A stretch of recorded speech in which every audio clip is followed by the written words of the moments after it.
Tapat ang Diyos sa Israel. Iniligtas sila galing Egypt at dinala sa Promised Land. Pwede na pong sakupin ng Israel ang buong Promised Land o sa Kanaan, impluwensyahan ang palibot nila, at ang Israel na ang maging standard of righteousness. Alam po ba ninyo yung standard of righteousness? Ito ang problema eh. Kapag walang absolute truth o kung walang Diyos na magsasabi kung ano ba ang katuwiran, ang mga tao kanya-kanyang sabi kung ano ba ang tama. Ganon din po sa panahong ito. Iba't ibang kultura, pagpunta mo doon, ay di iba't iba rin ang kanilang sinasabi nilang ito ang tama. Hanggang ang Diyos ay mangusap sa Israel. Ibinigay ng Diyos ang batas niya. At sinakop na nga po ng Israel ang Kanaan. Napakagandang pagkakataon.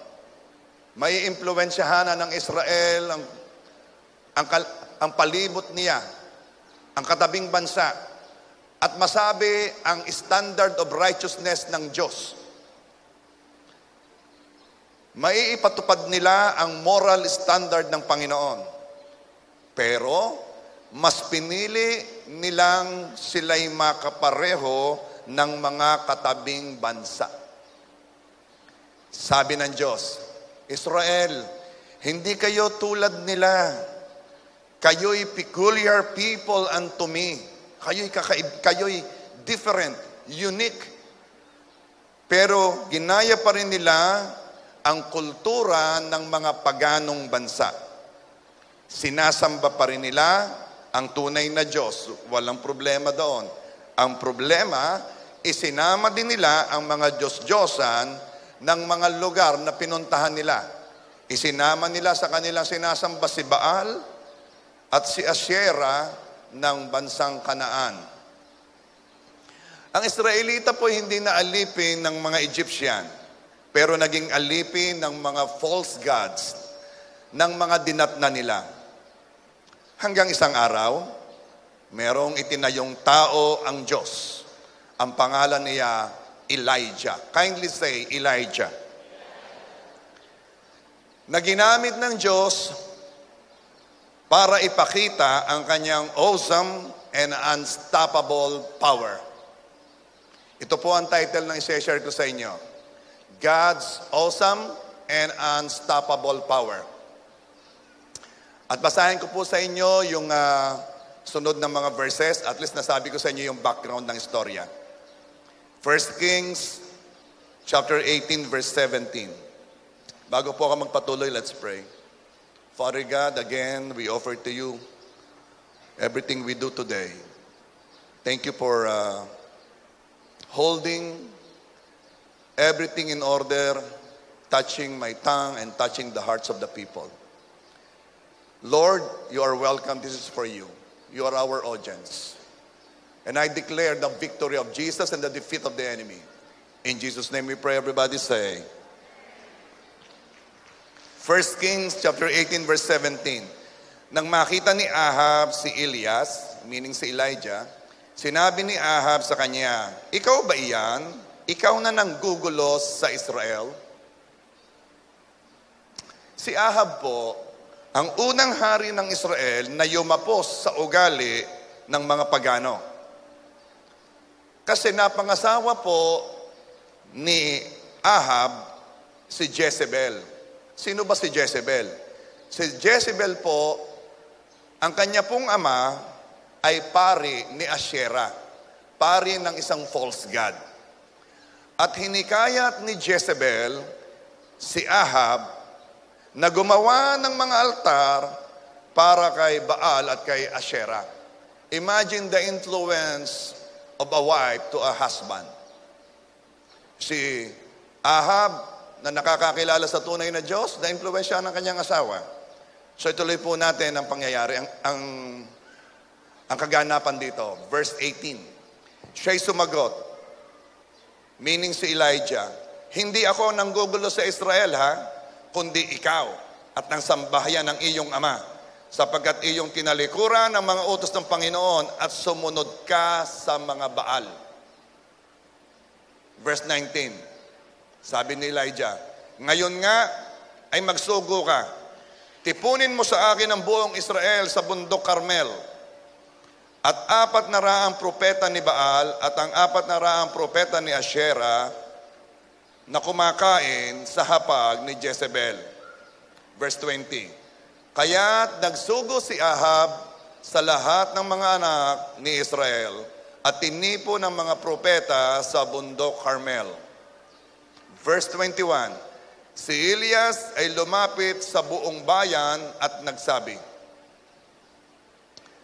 hanggang kailan kayo magpapatalon-talon sa dalawang magkaibang kuro-kuro? Parang, hanggang kailan kayo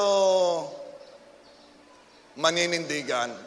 When will you stop jumping from one thought to another, from one idea to another, from one God to another? Hanggang kailan? And then, idinagdag ni Elijah, kung ang Panginoon ay Diyos, sumunod kayo sa Kanya. Ngunit kung si Baal, ay di sa Kanya kayo sumunod. At ang bayan ay hindi sumagot sa Kanya kahit isang salita.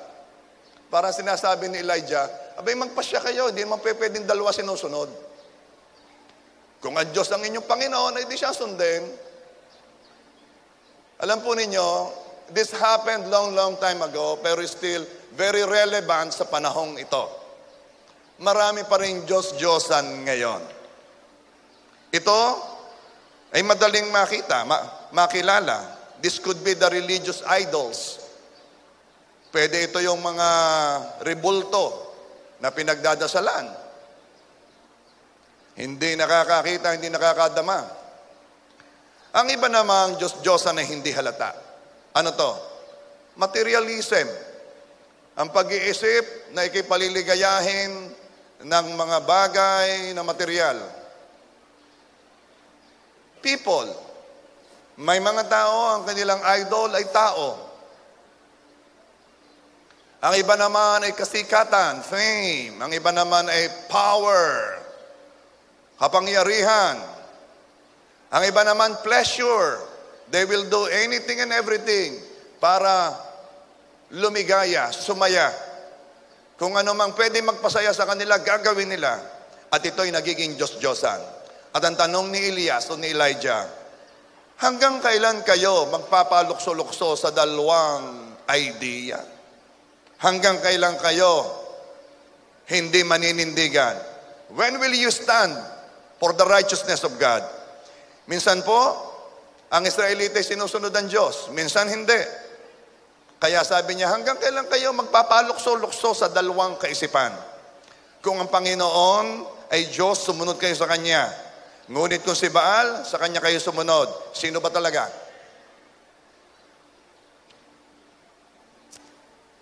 Matagal-tagal na rin po akong pastor, and I have ministered to many people. I have known so many people. At napansin ko po, iba't iba ang paglago ng Kristiyano. Merong noong na-born again, tinanggap ang Panginoong Jesus, para bang ang bilis ng kanyang pagnanasang makamukha ng kanyang sinasamba. Makamukha ng Panginoong Jesus. Meron namang medyo mabagal. Yung bang na-born again noong 1960, parang wala ka na halatang pagbabago, 1970 na, 1980, 1990, 2000 na, 2010. Parang bagang wala pa rin, ano. Pero, okay lang. May kanya-kanya yung, may kanya-kanya talaga yung journey eh. Pero, isa po ang aking napansin. Ano ang pagkakaiba ng mga taong kaagad ay nanindigan o pinili ang Diyos? Ano ang ginawa nilang kakaiba doon sa mga tao na nagpalukso-lukso? What's the difference? Ito po. Itong mga taong ito ay nagpasya. Kindly say, pasya. Yun lang yon. Quality decision. Pagpapasya na alam ang repercussion o alam ang consequences o alam ang kapalit ng kanyang pagpapasya. Pagpapasya na nagsasabing kung si Jesus ang pinili niya, ibig sabihin, iiwan ko ang iba. Dito nagkatagalan. Dito ang iba hindi agad nakahakbang. Dito ang iba hindi agad nakapanindigan. At ito ang nakita kong difference. Hindi po kung gaano ka kasama nagsimula. No. Lahat naman tayo may kasalanan eh. Sa paningin naman ng Diyos, walang mas may kasalanan. Lahat meron. At dahil doon, hindi tayo naging karapat-dapat na magkaroon ng relasyon sa Diyos. Kaya kailangan muna nating tanggapin ang Panginoong Hesus dahil siya ang daan patungo sa Ama.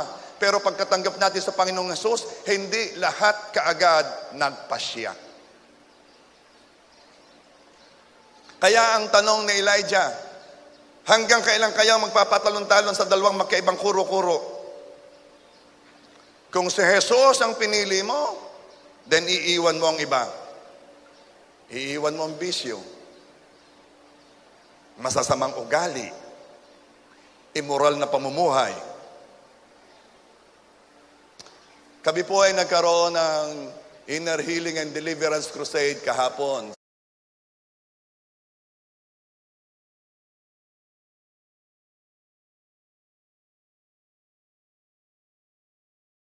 Sa Rosario. Praise God, napaka-ganda ng pinakita ng Diyos. A very victorious God ang nakita ng mga tao.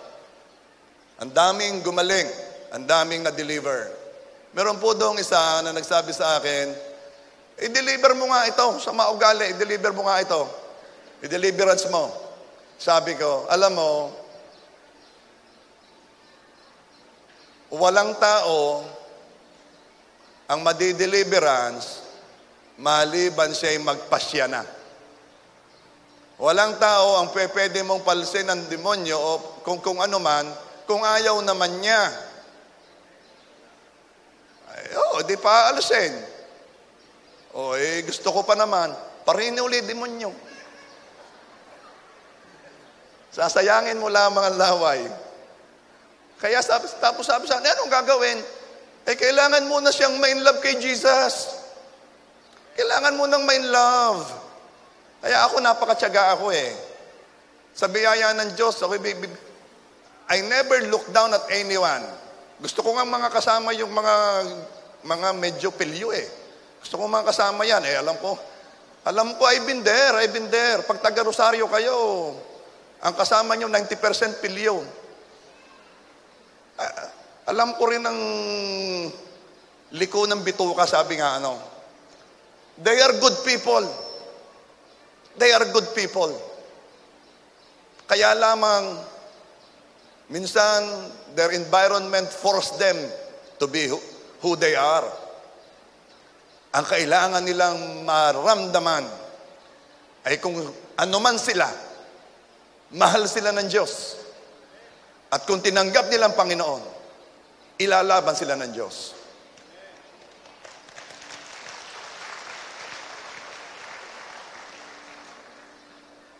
Magpasya. Ngunit maraming sagot sa mga taong tinatanong ay tulad din ng sagot ng Israelita. At ano ba ang sagot ng Israelita noong sila natanong ni Elijah? At ang bayan ay hindi sumagot sa kanya kahit isang salita. Noong tinanong, hanggang kailan kayo magpapatalon-talon sa dalawang magkaibang kuro-kuro? Walang sumagot. Ayaw magpasya. Ayaw mamili. Kapareho pa rin ngayon. Sabi ng isa, Pastor, saka ako magpapasya kapag malapit ng mamatay. Ang tanong ni Elias na hanggang kailan, ang sagot ay katahimikan. Yan din ang tanong ng Diyos sa atin ngayon. Hanggang kailan? Hanggang kailan ka magpapalukso-lukso sa dalawang idea? Tuloy po natin.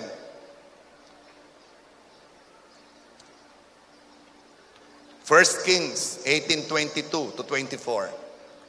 Nang magkagayoy sinabi ni Elias sa bayan, or ni Elijah, ako at ako lamang ang naiwang propeta ng Panginoon, ngunit ang propeta ni Baal ay 450 lalaki. 450 prophets of Baal.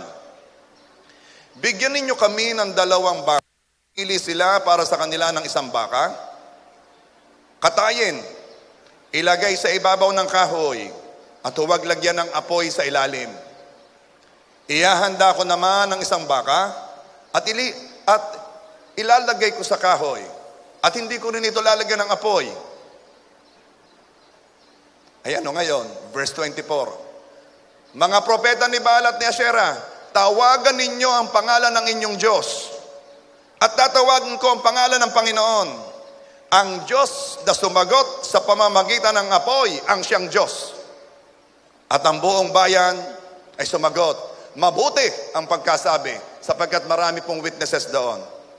Ang Diyos na sumagot sa pamamagitan ng apoy. Maglalagay kayo ng inyong altar diyan, ha? Kahoy, baka. Maglalagay ako dito, kahoy, tapos sa baka. Kung sino ang susunugin ng Diyos sa pamamagitan ng apoy, yon ang tunay na Diyos. At maraming mga usi doon, maraming usisero. Nung narinig yung sinabi ni Elijah, abay, maganda yan. Alam niyo kung bakit? Gusto kasi ng mga tao makakita ng himala.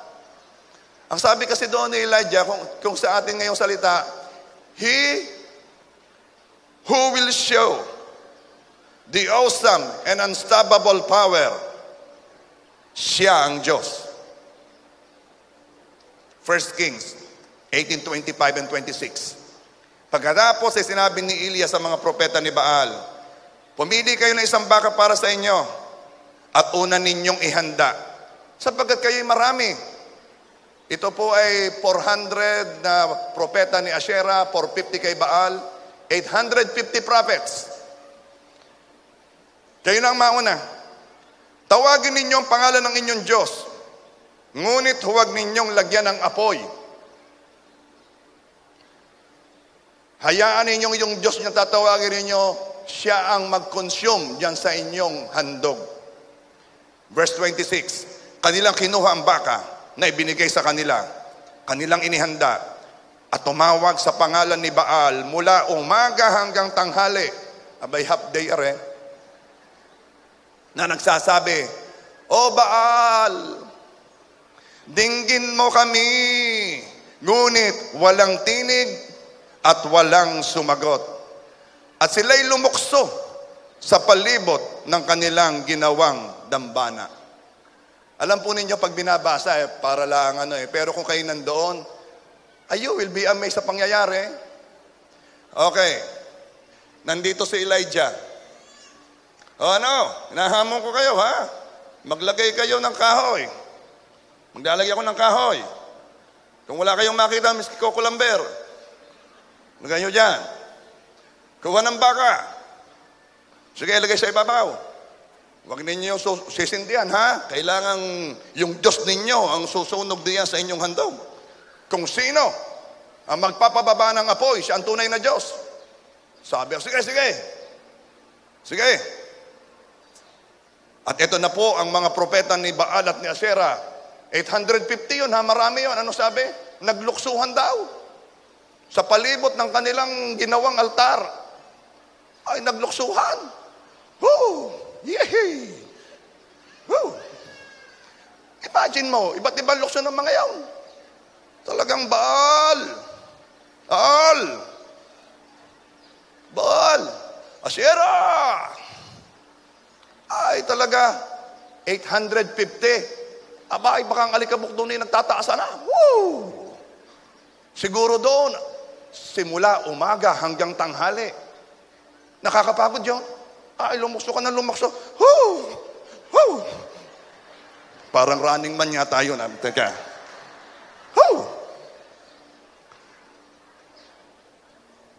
Teka muna, ha? Ano kang gagawin upang makita ang God's awesome and unstoppable power? Ano bang dapat gawin? Una, manampalataya. Kindly say, have faith. Confident po si Elijah sa kanyang Diyos. Paano ko nasabi yon? Kasi pinaunan niya ang mga propeta ni Baal. Alam ba ninyong repercussion nito? Kung meron na kahit isang posporo ang malaglag at nagkataong dumikit doon sa talagang kahoy na tuyong-tuyo at nasilabyaw, lagaw, patay. Si Elijah, patayin na si Elijah down. Hindi na makakasubok si Elijah. Kaya mahalaga kung sinong mauna. At pinauna ni Elijah ang mga propeta ni Baal. Confident na confident si Elijah.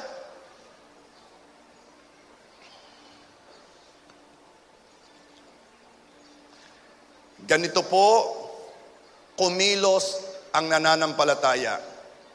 Inilalagay niya ang kanyang sarili sa tayong subong-subo na siya. Inilalagay niya ang kanyang sarili sa mangyari na kung anong mangyayari. Inilalagay niya ang kanyang sarili, alay mapahiya na kung mapapahiya, masabihan na kung masasabihan. Basta ako'y naniniwala na ang Diyos ay kikilos at tunay ang Diyos ko. Ang kasiguruhan lang ng mga nananampalataya ay ang pangako ng Diyos. Asang-asa siya that God will give him miracle, that God will show up. Wala siyang plan B. Wala siyang, ano kayang gagawin ko kapag hindi nasunog yung aking handog? Ano kayang gagawin ko? Saan bang fire exit? Wala siyang to protect himself. Wala siyang plan B. Subo na ako dito. Sino yung Diyos? Mas magaling ang Diyos ka. Makikita ninyo. Bababa nga pa. Sige, una na kayo. Napaka-confident ni Elijah. Kung ikaw ay nananampalataya, kailangan ilagay mo ang sarili mong subong-subo ka na. Subong-subo ka na. Napansin ko, kaya minsan yung mga nagmi-minister, hindi makita ang himala ng Diyos, hindi nila nilalagay ang kanyang sarili sa pagkakataong baka mapahiya. Hindi sigurista.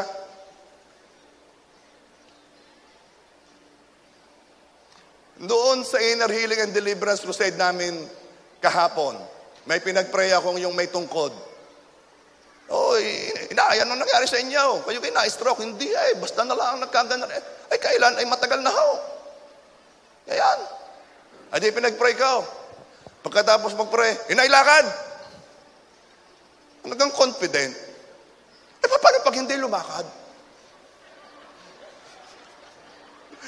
Ayan na sinasabi ko sa nananampalataya, subo na. Ay, ang mga tao nakatingin, oops! Ay, kung ang iyong thinking, paano kayari pag hindi lumakad? Ano kaya sasabihin ko? Ay, magsisimula kayo sa kasalanan. Ala, dumalay. Subo na. Alay, haya, subo na, subo. Inailakad. Inay, bilis-bilis ng lakad, bilis-bilis. Sige pa, inay. Oops, tuloy ko din, inay. Lakad pa. Aba, ay yung kanyang tungkod din naiwan na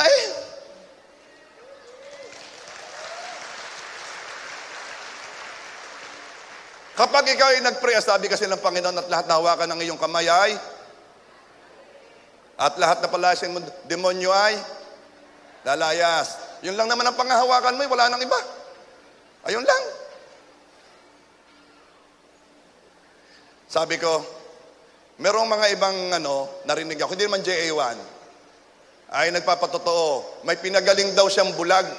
May pinag-pray daw siyang bulag. Abay, pagka-pray niya ay nakalakad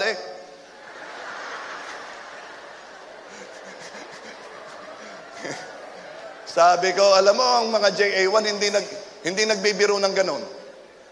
Kasi wala yung sa ating sistema. Wala tayong plan B. Hindi natin gagawing comedy kapag hindi lumakad. Bakit? Naniniwala tayo, pag pinag-pray natin, lalakad yan. Hindi ako mag-ahanda ng allowance para to lighten the situation. No. Dahil subong-subo na. Kung ikaw ay nananampalataya at ano man ang pinapanampalatayanan mo, Gusto mong ikaw ay magkaroon ng mabuting trabaho. Gusto mong ikaw ay gumaling kung sino man sa pamilya mo o ikaw. Kung ano man. Ay di manampalataya. Tinuruan naman tayo ni Bishop, di ba? Kayo ng mga nagnanasang magkaroon ng kung anumang bagay, yan po ang pinakamadaling panampalatayanan. Ticket sa PEP, sa Davao, yan ang pinakamadaling panampalatayanan. Ay actually, yan naman ay pare-pareho. Iisa yung pananampalataya. Kung anong ginamit mo sa pananampalataya para ikaw ay makakain ng libre mamaya, yun din ang pananampalataya ang gagamitin mo para gumaling ang may sakit. Yun din yun. Kay Lord, walang mahirap, walang madali, iisa lang. Isa lang. Ano yun? Basta hiningi mo, ibibigay niya. Yun lang yun.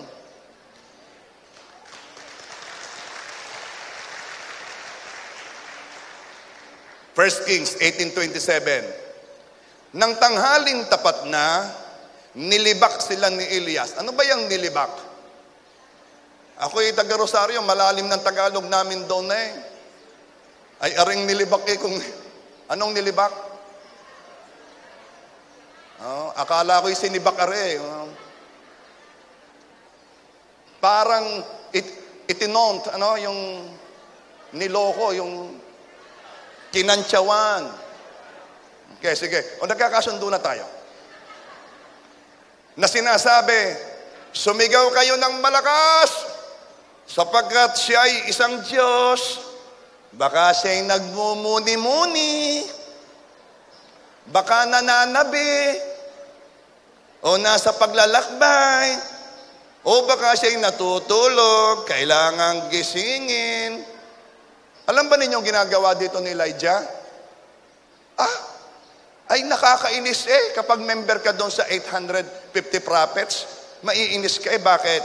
Ay, yung Diyos niya, laksi-laksi pa. Lakasan pang sigaw, bakit? Aba, ay digay Diyos niyo yon. Baka yun ay nagme-meditate. Ari pang matindi. Baka nananabi. Alam mo yung nananabi? Baka nasa CR. Ay, nakakainis. Hoy, baka naman ang inyong Diyos ay nasa Boracay, naglalakbay. Ay siya, alam ko na, ngay tanghalin tapat, siya yun nag-afternoon nap, power nap. Lakasan pa ang boses. Alam niyo kung inyong mababasa to, parang ang yabang ni Elias. Am I right? Parang ang yabang naman ito. Pero kapatid, ganito po talaga ang nananampalataya. Confident na sa iba ang dating mayabang. Naalala ko nung sambuwan na yata may dinala sa Rosario Bakit ako nagpa-inner healing and deliverance crusade na doon sa amin? Ay kadami namang napunta doon sa amin Kung hindi sa akin, doon sa mga leaders ng church, mga taga-bukid ng Rosario. Ay biro ninyo, idadalhin sa ospital. Sabi ng ospital, abay, huwag niyo dalhin dito saan? Doon niyo dalhin sa JA1.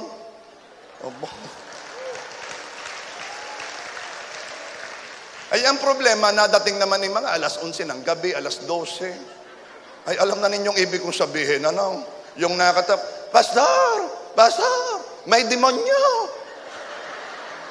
Ay, pagbukas ko, ano ka mo? Ikaw ang demonyo. Ay, kasarap na ng tulog So sabi ko, sige, magpakrusada na tayo para mabalita sa Rosario na itong taga JA1 nagpapalayas ng demonyo. Ay bakit? Ay ang may alam pa'y ospital Ay di, yan nga, sige, ikalat ninyo. At ang sabi ko, this will be done monthly. Meron pong dinala sa akin, I think a month ago.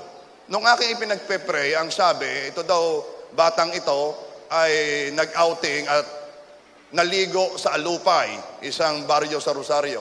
Pagkaligo daw, yun, hindi na daw naibo, hindi na daw gagayon. Dinala na sa albularyo, di isang araw at kalahating hindi na nagising, pinag-pray ko, di nag-react. Sabi ko, sino ka? Sabi ka naman sa akin, ako ang hari ng tubig. Ay, biro mo ako'y napatawa. Hindi yun. Yung ako hindi naman ako handa sa gayong sagot na ako'y napatawa na Pag kami nagsabing mga hari. Bakit? Alam ko kung sino ang hari. Yung pagkakasabing Bigla akong napatawa. Ay, yung mga katabi ko, yung mga takot na takot. Yung pagkakatawa ko, yung tunay. Hindi ko alam. Ako pala'y kayabang-yabang na nandating. Pero ganun talagang nananampalataya. Alam mo kung sino ka at alam mo kung ano yung hinaharap mo. Kaya naman, tingnan nyo si Elijah. Ay, laksan pa ang boses. Baka naihe ang inyong Diyos. Kapag ini-intimidate ka ng sitwasyon mo, alam mo, yung ating sitwasyon, kung ano man yan, isa ang purpose niyan. Tinuturuan ka ng Diyos manampalataya. Because you cannot please God without faith. Yung mga ibang tao, binabaliwala ang pananampalataya. Hindi mo ba alam kung bakit si Abraham ay sinabi ng Diyos na matuwid? Bakit tinanggap si Abraham? Ano kang pagkakaiba noon? Nagkakasala din naman. Tinanggap lamang si Abraham dahil si Abraham ay nanampalataya. Nung sinabi ng Diyos, Abraham, gagawin kitang ama ng maraming bansa, pararamihin ko ang iyong mga anak, ang iyong mga apo, sing dami ng mga bituin sa langit, sing dami ng butil ng buhangin. Ang sabi ni Abraham, Amen. At sabi ni Lord, okay, matuwid ka. Binabaliwala natin ang pananampalataya. Samantalang yung pananampalataya, ang sinabi ng Biblia na hindi mo mapapangiti ang Diyos kung hindi ka mananampalataya. Yang pananampalataya, ang naging kondisyon lamang, kaya si Abraham ay sinabing matuwid o righteous. Hindi yung kanyang mabubuting gawa, yung pananampalataya niya. Kaya kapatid, anumang sitwasyon mo ngayon na nangangailangan ng touch ni Lord, nangyari yan para ikaw lamang ay mahila ng Diyos na kamon, manampalataya ka naman.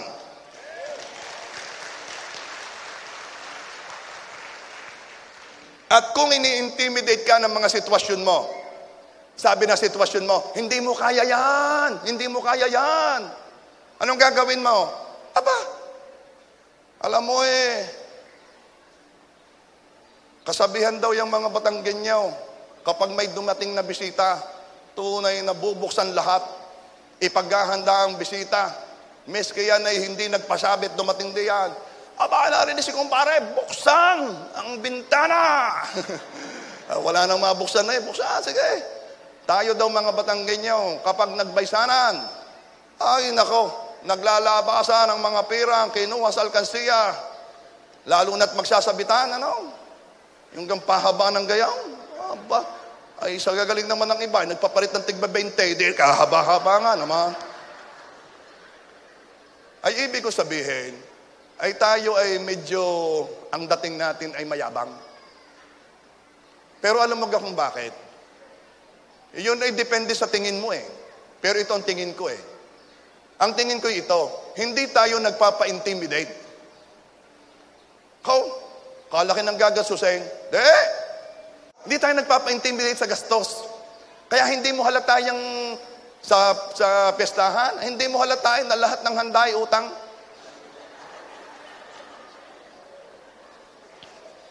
Siguro na may nagbago na tayo, Huwag nang maghanda kung mangungutang din lamang. Mamista na lamang.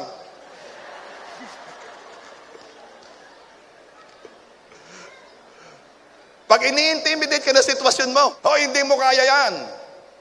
Ito lang. Hindi ko ito. Meron bang mas mahirap pa dito?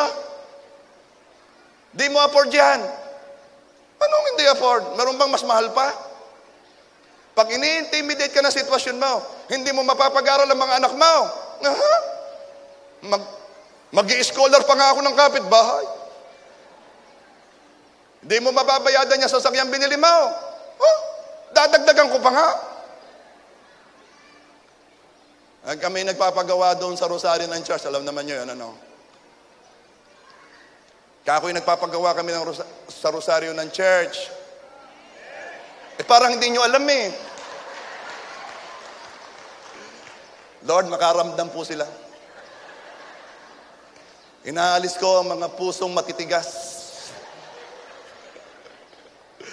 So, magpapalagay kami ng transformer. Kamahal-mahal naman yung transformer. Akala ko'y mahal, mas mahal pa. Kamahal pa rin pala ng cable. Basta madaling sabi, mga 2 milyon. Ay sabi na nakaw, wala, hindi pa nyo may ilagay yan. Pag binubulungan ako ng kaaway ng gayaw, sabi ko, isasabay ko pa nga ang basketball court, isasabay ko pa ang parking at saka ang painting. Bakit? Pag ikaw ay nananampalataya, kailangan, alam mo, kung sino ang Diyos mo. Alam mo, ang Diyos mo, ang nagpapababa ng apoy.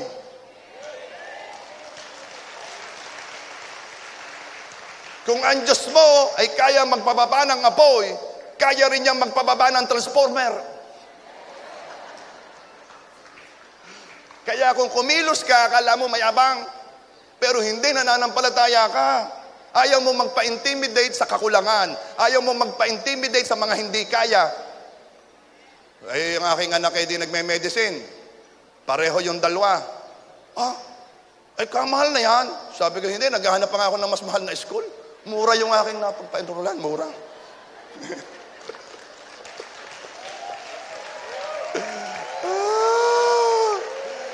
Pag ikaw ay nagpatalo sa sitwasyon, kamahal na yan ngayong babayadang yan. Ala, ikinuha ko pa nga ng kondo, tigisa yung dalawa.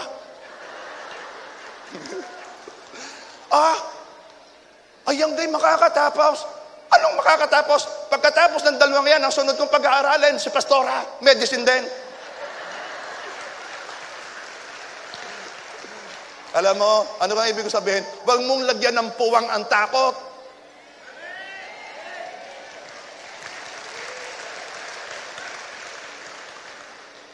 Sabi, sa hirap takutin ng mga takot.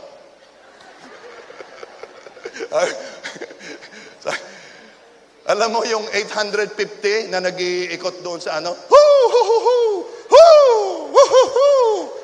Ikaw kaya ang nandoon, mag-isa ka lang. Ang dami naman nila. Matex kaya ang mga kasama ko. Sinadya ni Lord John. Mamaya sasabihin ko sa inyo kung bakit.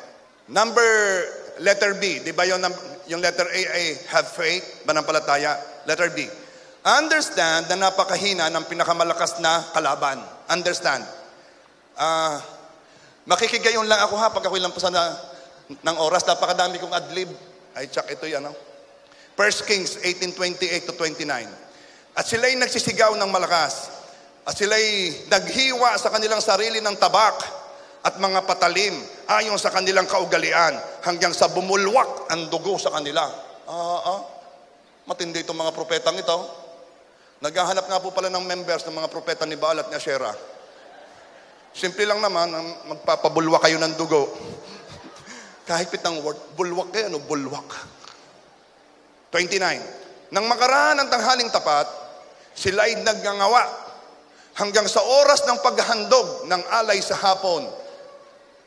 Nagsimula umaga, nagtanghali, umabot ng merienda ng hapon.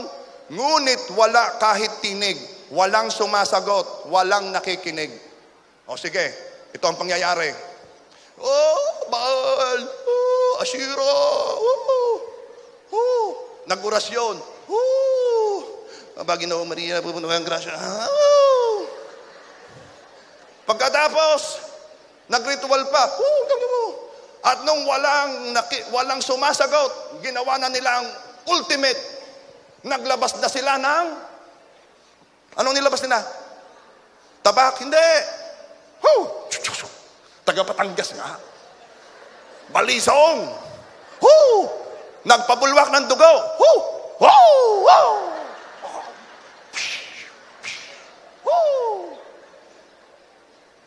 Wala pa rin sumasagot. Ako yawang-awa sa mga propetang iyon. Sayang yung dugo. Sana'y dinonate sa Red Cross. Sila'y nanalangin, sumigaw, sumayaw, sinugatan ng sarili. Sinubukan lahat ng orasyon, ritual na nakasanayan nila, pero walang nangyari. Hindi sumagot si Baal. Kasi ang Baal na ito isa lamang demonyo. Bakit kaagad tinanggap ng mga propeta ang hamon ni Elijah? Hindi nyo natatanong? Bakit kaya nung naghamon si Elijah? Sige, kung sino magpapababa ng apoy, siya ang tunay na Diyos. Bakit tinanggap agad noong 850 prophets? Kasi ang gawa ng demonyo noon ay pangkaraniwan lamang. Normal silang makakita ng gawa ng demonyo. Remember, yung magicians ni Paraon na na-encounter ni Aaron at ni Moses. Mababasa ninyo ito sa Exodus chapter 7. Pero ito po ang pangyayari. Pumunta si Aaron at si Moses. Sabi ni Moses, Aaron, nandito tayo, nakaharap tayo kay Paraon. Pakitang gilas ka nga, ipakita mo ang kapangyarihan ng ating Diyos. Tinapon ngayon ni Aaron ang kanyang tungkod. Naging ahas. Nagulat ang mga nasa palasyo ni Paraon. Whoa! Si Paraon, tinawag ang kanyang mga magicians. Mga mangkukulam, parito kayo. Sige, pakita rin kayong gilas. At sila'y nagritual. Aba, nagtapon din ng tungkod, naging ahas din. Noon po, pangkaraniwan ang gawa ng demonyo. Pero itong pagkakaiba. Nung naging ahas, ang tungkod ng mga magicians ni Paraon, kinain ng ahas ni Aaron. Nilunok. Sinubo.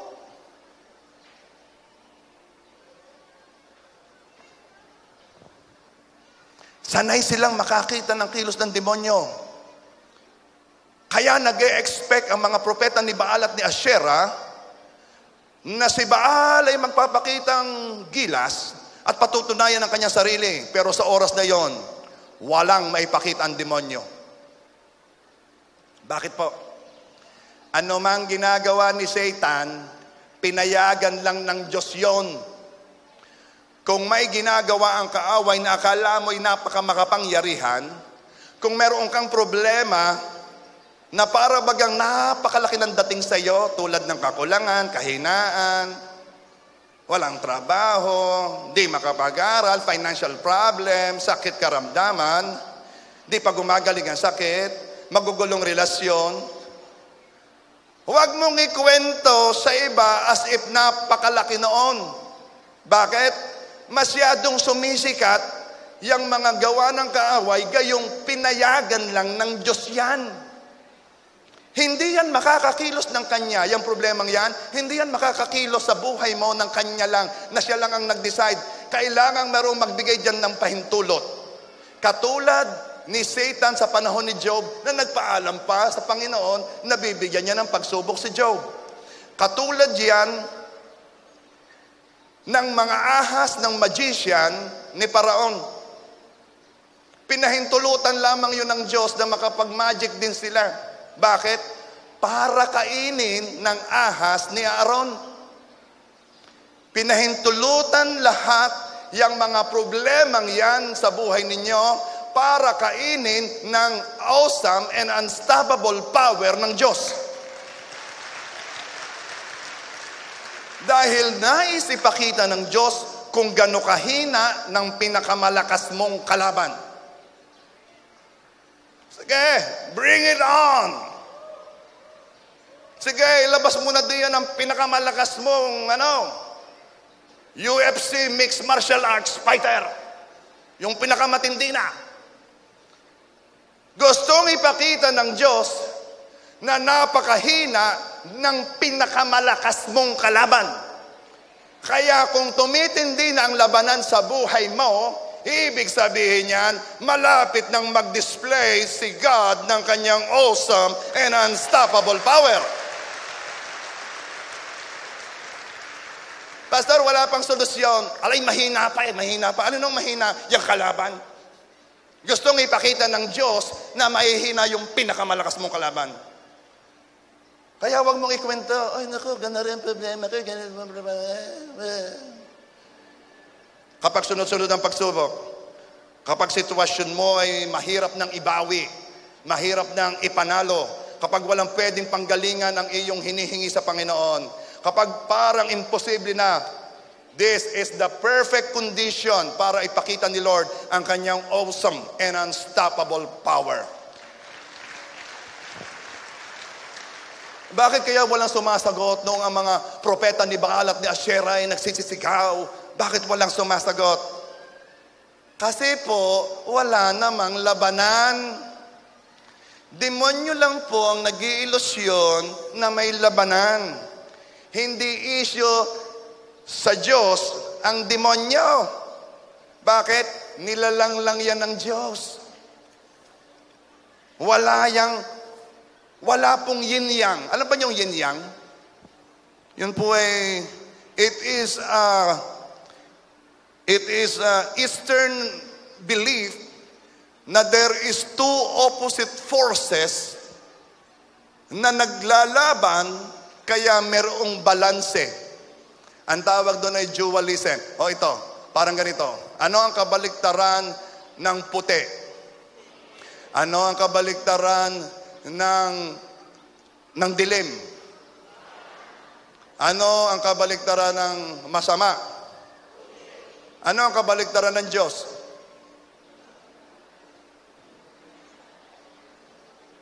Alam na. Sabi ng iba, si Satan po. Sinong may sabi sa'yo?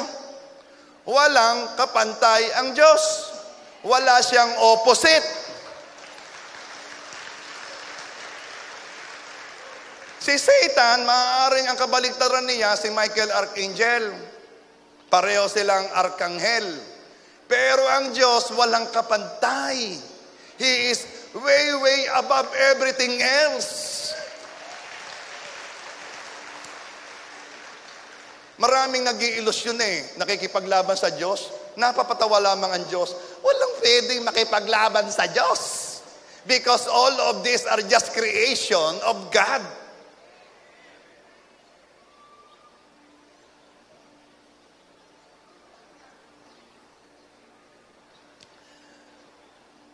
It's not Elijah versus the 850 prophets of Baal and Asherah.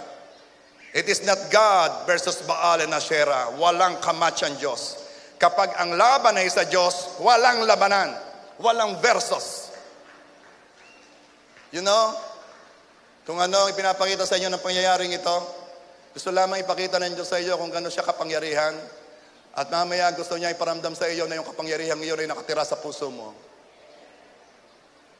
Many Christians who are supposed to live a victorious life are living a defeated life. Halatang halata sa kanilang mga imik. Halatang halata sa kanilang mga kilos. Come on, Christians. Kung meron dito sa mundo na dapat kumilos ng confident na hindi nagpapadala sa mga sitwasyon ng buhay, kayo yon. Kung meron dapat lapitan ng mga nasa mundo, kayo yon, tayo yon. Kung meron dapat magpakita ng stability, magpakita na we are very confident sa ating pinaninindigan. We are very confident of our God. Walang iba, tayo yon. Huwag mong hayaan na ang mga kapitbahay mo ay sisita pa ng jeep at pupunta doon sa Quezon at pupunta doon sa nabalitaan nilang pagkagaling-galing na mediko.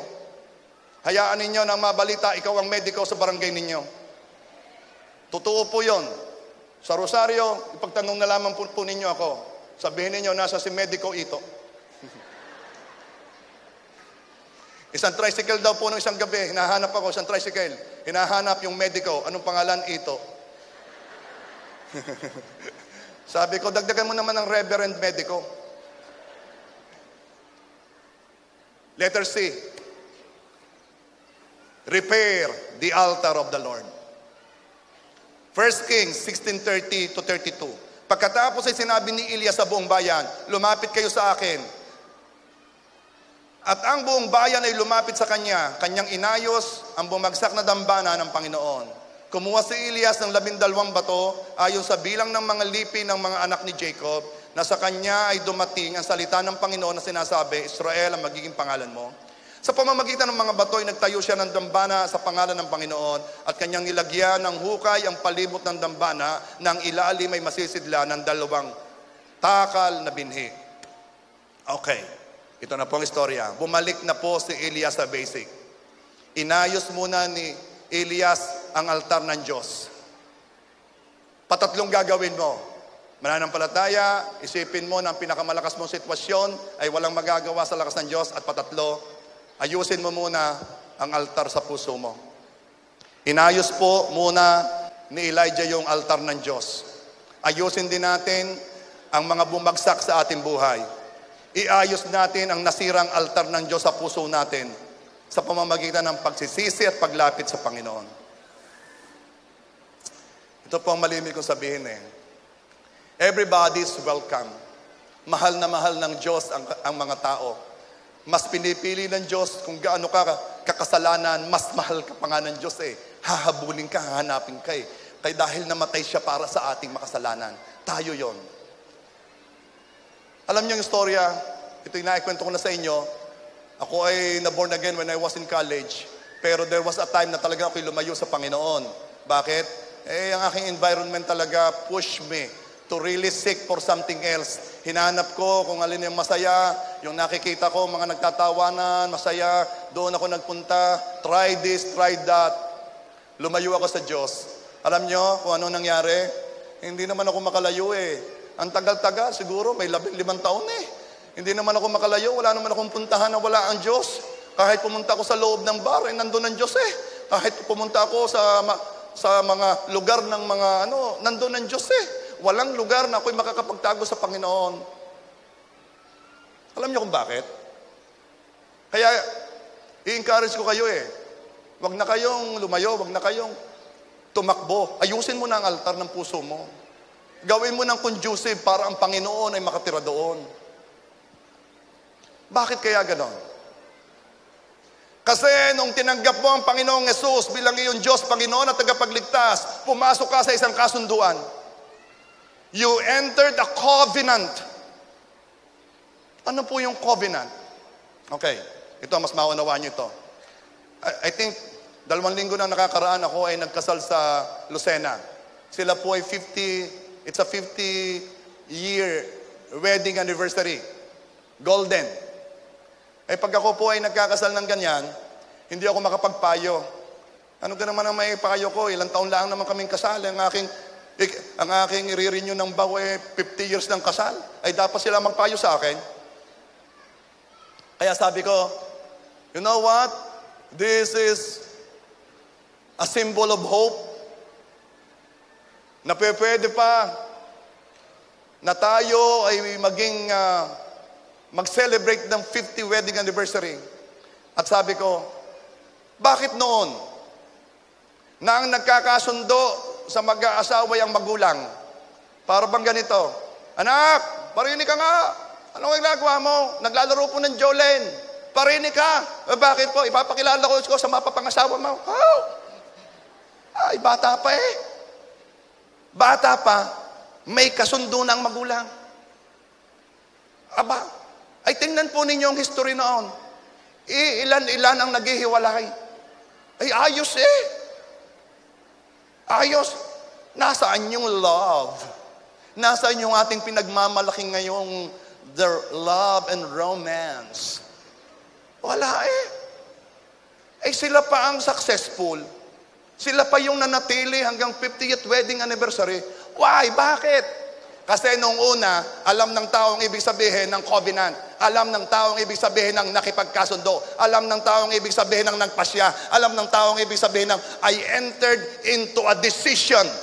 Alam ng tao yon. Alam nila na pag sila'y napakasal, yun na yon. Alam nila na magsasama tayo sa hirap at magsasama tayo sa ginhawa at sa ginhawa, sa kagalakan at sa kagalakan. Ay, ganyan po ako pag nagkakasal wala akong sinasabi. Sabi ng isa, hindi ka naman talaga nangyayari ang hirap, nangyayari ang sakit. Ay, nangyayari nga, pag ko sasabihin pa. Ay, dito na ako sa magaganda. Kaya magsasama sa ginhawa, sa lakas at sa lakas.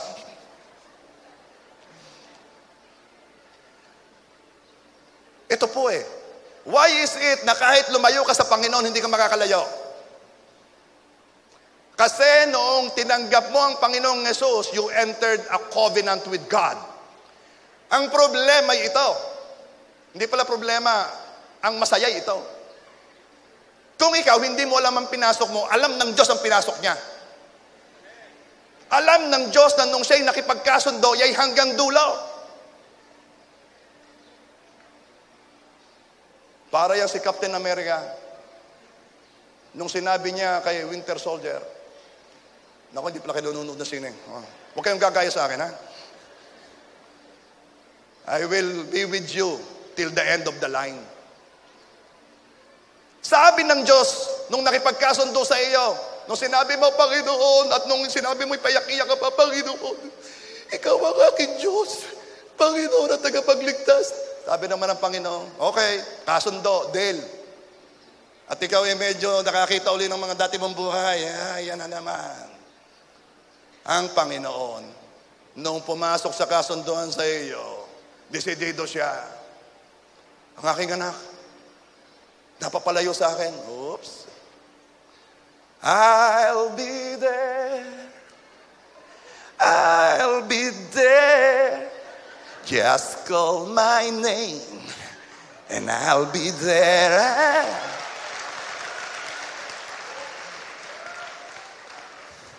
At yung lumalayong yun ay nasa, Diyos ko po. Kaya ako sinasabi ito yung nangyari sa akin eh. Saan ka nakakita ha? Ako nagpakalayo-layo ako, nakikipag-inuman ako, long table. Ay, bago ko uminom yung kinananalangin eh, Lord, wag sana pong malasing. Aba eh, dalawang Diyos eh, tunay na Diyos, at saka yung markademonyo. Ay, akala mo ga, ay ako'y nataway, ang aking loob ay naiyak eh. Dahil ang Diyos, hindi ako binibitawan. Hindi ako binibitawan. Sabi nung basta humawa ka kay Lord. Humawa ka kay Lord. Eh, paano nga hahawak? Hindi nga makahawak. Hindi dapat ganyan. Huwag kang magkalala. Humawa ka at hindi. Hawak ka naman ni Lord.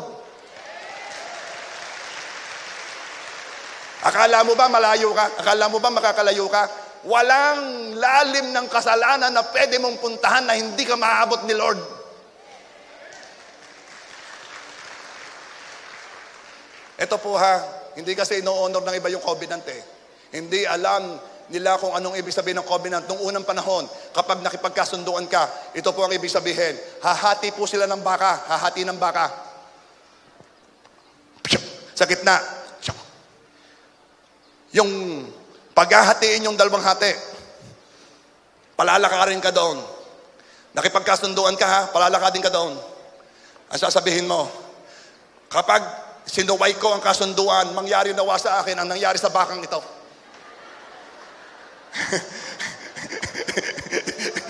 Pag nakipagkasunduan kayo ng gagawin mong ritual, halimbawa, nangutang ka. O sige, magbabayad ka ha. O sige, o are, gagawa tayo ng ritual. Bahati tayo ng baka. Teka, mahal-mahal ang baka. Kambing na lang. Sige, lakad. Pag di ko binayadan, mangyari nawa sa akin ang nangyari sa kambing na ito. Eh, tayo napasok sa covenant, di natin naintindihan eh. Ang Diyos, pag pumasok sa covenant, alam niya kanyang pinasok. Hanggang dulo, paninindigan ko yung kasunduan natin. Hindi kita alpasan, hindi kita iiwan. Kung may pinangako ang Diyos sa iyo, hanggang dulo yan. Kung sinabi ng Panginoon, aasin ko ang sakit sa iyong kalagitnaan. I will prosper you. He will continue with that. Ano mang sitwasyon.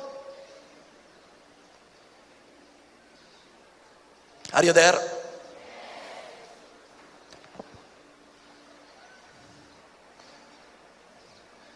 Kaya naman po, buhay na buhay sa akin, nung ako'y bumabalik na sa Panginoon, this song really ministered to me. Ako, lagi kong kinakanta. Sinira ko na, noon po ay nakatape pa lamang sinira ko na yung tape na yun sa akin sasakyan kasi paulit-ulit yun. Yung kanta ni Ron Kinoli, hindi yata ninyo alam medyo mga unang singers yun, mga panahon yun ni Kuya Edwin. Narito ba si Kuya Edwin? Wala. The song goes like this. I testify today of your goodness to me, Lord. Pagpasensyahan ninyo ay pagtula. I testify today, you've been faithful to me, Lord. I'm yours, Lord, I'm yours. Kasi ang tagal kong tumatakbo. Kaya nung sinabi ko kay Lord, ako'y nagpasya na, Lord, iyon na ako. Ayaw ko nang tumakbo, pagod na ako eh. I'm yours, Lord, I'm yours, for you being so very good to me. Naku po, nung kinakanta ko yon, sa loob ako ng kotse, iyak ako ng iyak. I'm yours exclusively. Kasi, Yun ang laman ng puso ko eh. I'm yours. Lord, I'm yours. I pray kung meron dito gustong lumayo sa Panginoon. I pray dito kung meron gustong manghina. I pray na malaman mo na nung pumasok ka sa kasunduan, hindi kailanman ka bibitawan ng Diyos.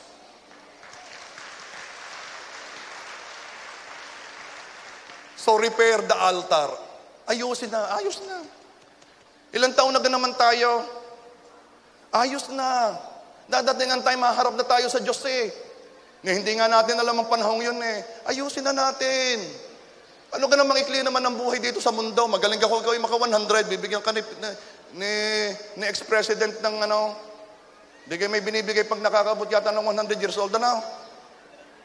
100,000 ano? Sabi ng iba, sana pag nakabot ng 60,000. Nakabot na 70,000. Dumali na naman kayo.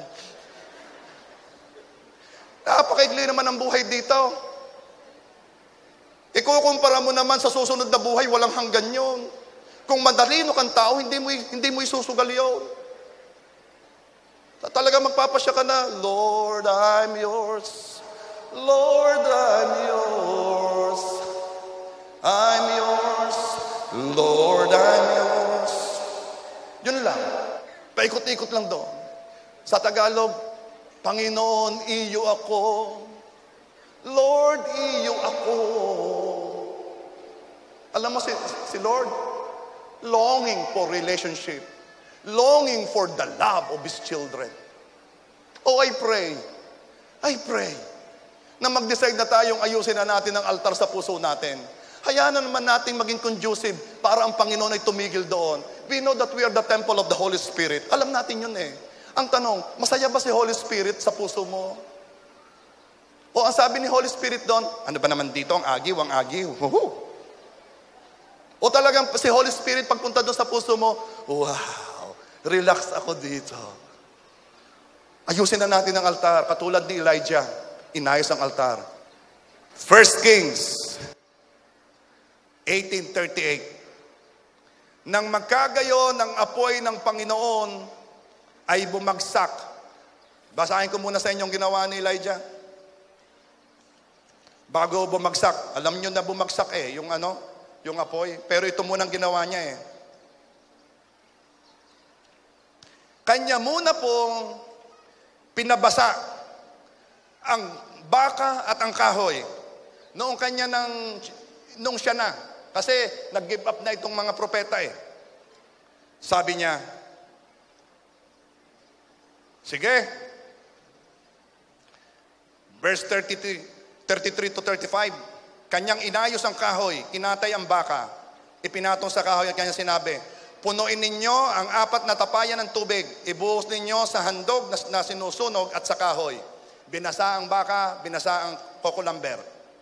Kanyang sinabi, gawin ninyo ng 2 ulit, 4 na taro, binuhos ng 2 ulit, di 8 taro yan. At kanilang ginawa ng 2 ulit. At kanyang sinabi, gawin ninyo ng 3 ulit, 4 ulit, 12 tarong tubig. Basang-basa ang baka, basang-basa ang kahoy. At noong yung palibot ng lupa na may hukay pa sa palibot, basang-basa. Para bagang pinahihirap ni Elijah ang pagsagot ng Diyos. Nais lang ipakita ni Elijah na walang dayaan dito. Walang nakatagong posporo. Walang magic dito kung gagawin. It is all about God. Walang Elijah dito, lahat Diyos. Umalis si Elijah sa picture. Ayaw ko na kayo mag-iisip na kayo dinaya kung ako'y nagtapon diyan ng posporo. Basahin yan. Miski magtapon ako ng posporo diyan, hindi yan masisilab dahil yan ibasa. At ano po ang nangyari?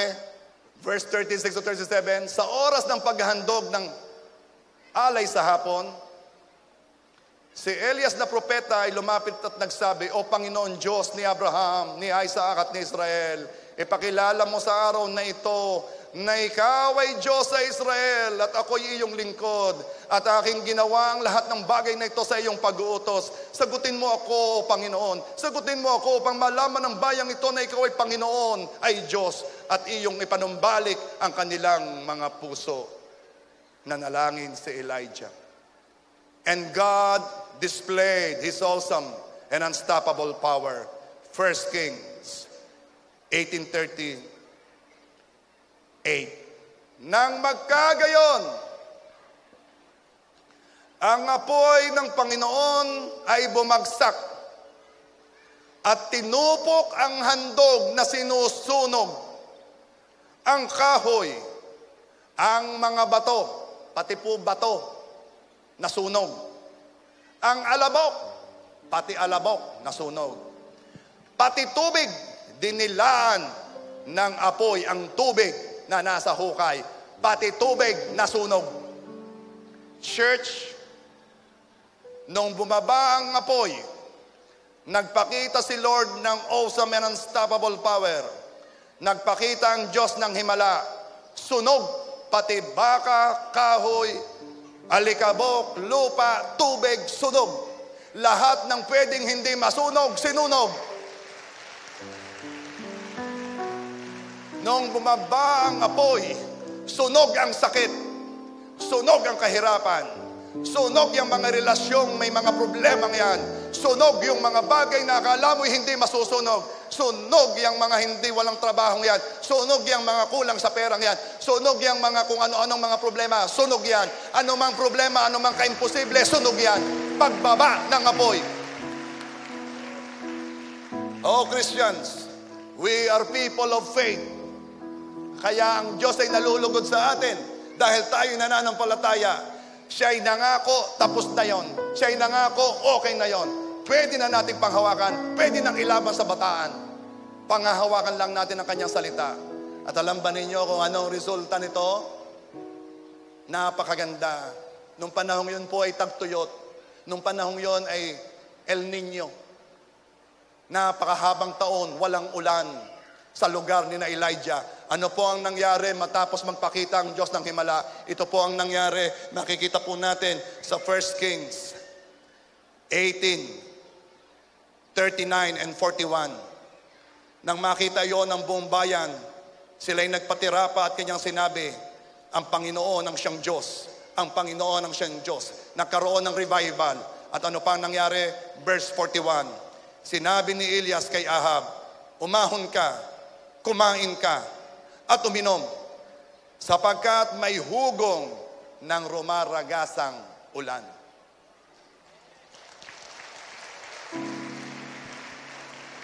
May hugong ng rumaragasang ulan. For so many years, walang ulan, tagtuyo, puro problema, puro malas. For so many years, mga pangakong hindi nagaganap. For so many years, hinihintay mong gumaling, hinihintay mong mag-ayos ang relasyon. For so many years, walang pag-asa until one day, a man of God by the name of Elijah challenged all the works of the enemy. At sinabi niya, ngayon, kung sino magpapababa ng apoy, siya ang tunay na Diyos. Ngayong araw na ito, ipapakita ng Diyos ang kanyang awesome and unstoppable power. Ayaw ng Diyos na anumang sitwasyon ay i-intimidate ka. Ayaw ng Diyos na anumang problema ay akala mo'y nagmamalaki. Sapagkat sa araw na ito, ipapakita na ng Diyos na siya ang Diyos. Ipapakita na ng Diyos na siya ang Diyos. Ipapakita na ng Diyos. Sa araw na ito, marami ng Diyos sa buhay mo. Para bagang napakalakas ng mga bagay na yan. Yung mga bisyo, hindi mo matakasan. Yung mga masamang ugali, hindi mo mabago. Para bagang ang hirap. Yung mga addiction na yan, hindi mo mawaksi sa buhay mo. Well, sinasabi ko sa inyo, may ugong ng rumaragasang ulan. May ugong ng rumaragasang ulan. May ugong ng rumaragasang ulan. Oh, our God is the one true God. There is no God like Him. There's no gods. Yang lahat na pagsamasamahin mo yung mga gods na yan, with a small letter J, pagsamasamahin mo na, hindi sila kamatch. Sila'y mga nilikha pa rin lamang. Way, way below our God. Kung sino man dito, na yung mga sitwasyon ng buhay mo ay para bagang nagmamalaki, sumisigaw, para bagang ang laki, para bagang ang lakas. May mga problema ka na parang bagang nagsasabing, sige nga, subukan ko ang Diyos mo. May mga sitwasyon sa buhay mo na parang hinahamon ang pananampalataya mo. Kung sino ka man, come on. Tumayo ka ngayon, maninindigan ka. Yung merong nilalabanan ngayon, napakabigat ng laban mo. Para bagang ang lakas-lakas ng labang iyan. Ngayon, tumayo ka ngayon dahil maninindigan ka na ang Diyos ay magpapababa ng apoy ngayon sa iyong handog. Magpapababa ng apoy sa iyong pagsamba. Ikaw na merong sitwasyong kinakaharap, ikaw ngayon ay tumayo. Mamaninindigan ka sa Panginoon. Maninindigan ka sa Panginoon. Maninindigan ka sa Panginoon.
Gagawin ka, prophetic ka. We cannot please God without faith. Alam ko, paglabas mo dito, tumanggap ka ng inspirasyon. Pero ito muna ang gagawin mo. Kunin mo yung sitwasyong yon. Ilagay mo sa kamay mo. Ikaw, sakit karamdaman. Ikaw, mga problema sa relasyon. Ikaw, kakulangan.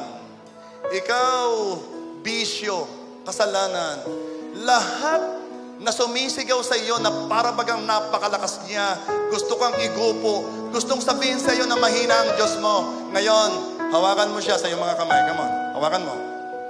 Hawak mo yung mga problema, hawak mo yan, ha?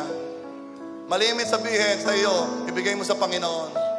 Pero ganito ito ngayon ang order sa atin Maninindigan ka kasi.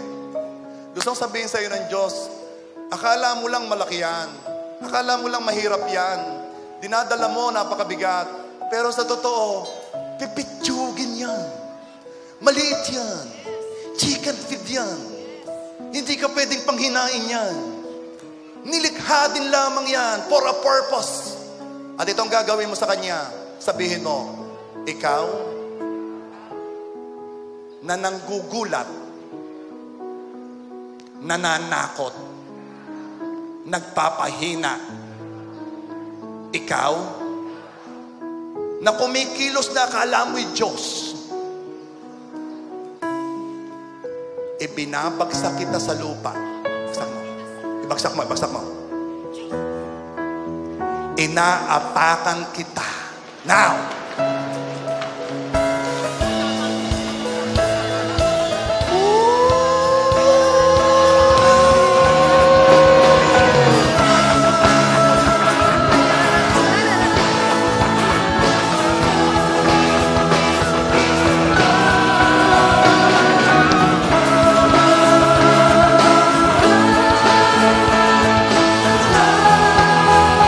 Sabay-sabay, ipagpalagay natin!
boses lalaki.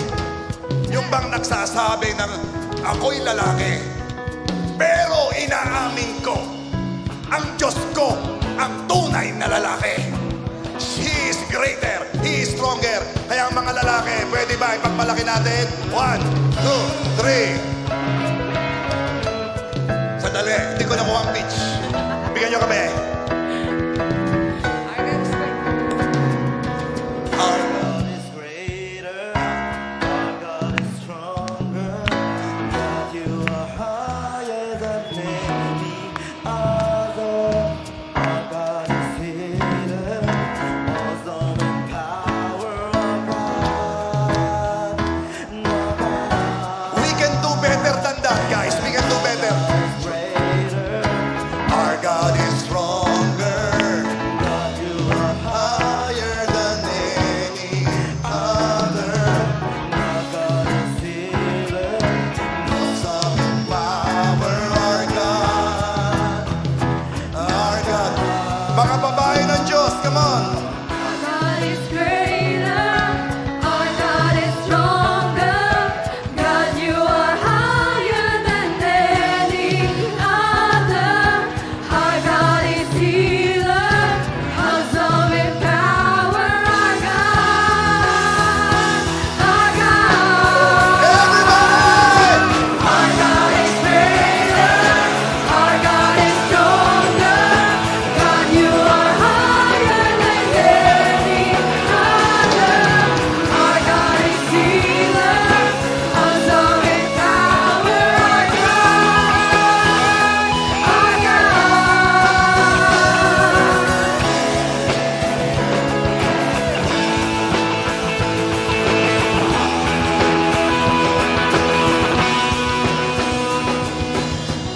O Panginoon Diyos, I know and we believe that as we sang that song, a very prophetic song, a song of victory, lahat ng mga sitwasyon na akala mo ay nagmamalaki sa buhay natin, ito ay durog na, ito ay basag na, wala itong magagawa. Because, Lord, you are greater, you are stronger. Salamat po, Panginoon. We give you the highest praise, honor, and glory. In Jesus' name, Amen.